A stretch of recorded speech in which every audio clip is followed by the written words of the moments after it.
Notre objectif, c'est de démocratiser l'intelligence artificielle. Donc, ça veut dire à la fois l'embarquer dans tous les produits et les services qu'on fabrique, mais aussi faire en sorte que les différents services d'intelligence artificielle qu'on met à la disposition de tous les développeurs puissent être utilisables, quelle que soit leur plateforme, en sachant qu'en parallèle, il y a évidemment toute une série d'ingénieurs chez Microsoft qui sont en fait des chercheurs et qui travaillent sur l'intelligence artificielle dans cette dimension à la fois théorique, mais aussi cette dimension appliquée. Donc au total, il y a différents métiers évidemment. Il y a des métiers qui sont beaucoup plus proches des data scientists pour être capable d'exploiter des données et de créer des modèles à travers lesquels on va être capable, par exemple, de reconnaître la parole ou de reconnaître des images ou des choses comme ça. Et de l'autre, on va effectivement avoir des chercheurs qui, eux, vont se focaliser plutôt sur un certain nombre d'aspects plutôt théoriques, mais aussi éventuellement pratiques dans le domaine de l'utilisation de l'intelligence artificielle. Au niveau du futur de l'intelligence artificielle, il y a plein de domaines sur lesquels il est nécessaire de travailler. Il est nécessaire de travailler par exemple sur qu'est-ce qu'on fait quand on n'a pas beaucoup de données. Est-ce qu'on est capable quand même d'apprendre? Et si oui, qu'est-ce qu'on est capable d'apprendre?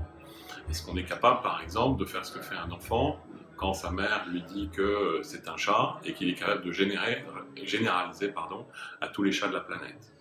Ou bien il faut essayer de travailler dans des domaines qui sont liés à la question du respect de la vie privée ou d'une manière ou d'une autre de la façon dont les algorithmes peuvent potentiellement prendre des décisions pour les gens.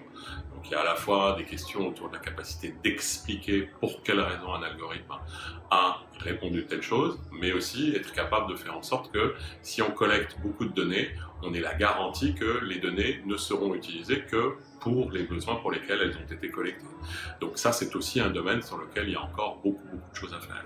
On peut citer le domaine qui est peut-être le plus futuriste, mais en même temps peut-être le plus proche de nous, qui est le domaine de l'utilisation des ordinateurs quantiques, qui est en train de se rapprocher de manière assez significative, et qui peut effectivement permettre de révolutionner un certain nombre de domaines de l'intelligence artificielle, à la fois en accélérant les temps de calcul et donc en permettant potentiellement de construire de meilleurs modèles, en travaillant sur des approches plus précises, mais aussi parce que ça peut permettre également de pouvoir potentiellement faire et d'atteindre l'objectif qui est par exemple celui de l'explication des algorithmes, parce que quand on doit expliquer les algorithmes en général, on doit trouver un équilibre entre la qualité du modèle, mais aussi la capacité de l'expliquer. Si on est capable de faire les deux grâce à l'informatique quantique, on change complètement la donne.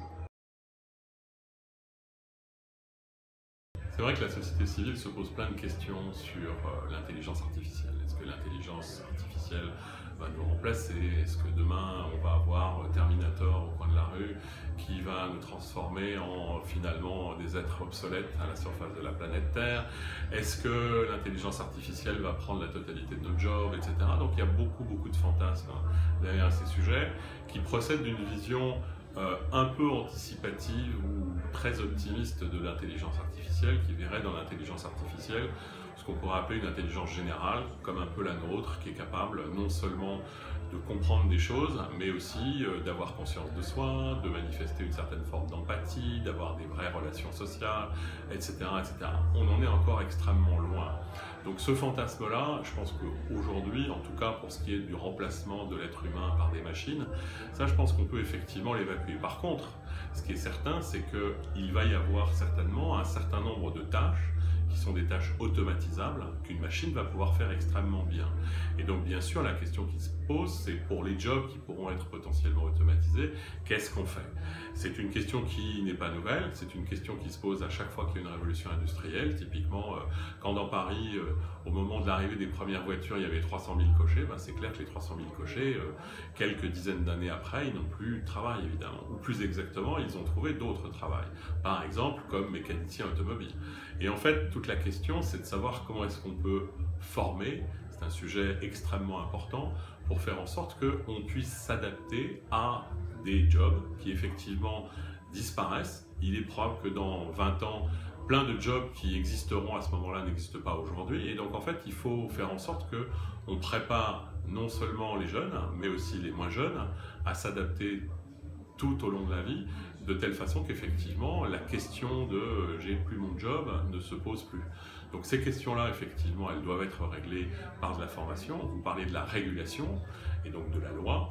Il y a effectivement des questions qui se posent, par exemple, sur la capacité qu'un algorithme puisse prendre tout seul la décision, pourquoi pas, de vous accorder un crédit ou de faire avancer votre voiture dans un embouteillage alors qu'il y a effectivement une voiture totalement autonome. Toutes ces questions-là rebouclent sur la notion potentielle de responsabilité de l'intelligence artificielle. Qui en est responsable? Est-ce que c'est le programmeur qui d'une manière ou d'une autre l'a mise en place? Est-ce que c'est le fournisseur de la voiture, pour rebondir sur le cas de la voiture? Donc il y a plein de questions qui sont aujourd'hui des questions naissantes sur lesquelles il faudra évidemment que la régulation se pose. Mais je pense qu'il faut réussir à trouver le juste équilibre entre une régulation qui rassure et en même temps une régulation qui n'interdit pas l'innovation et qui surtout ne l'interdirait pas d'un seul endroit qui serait la France.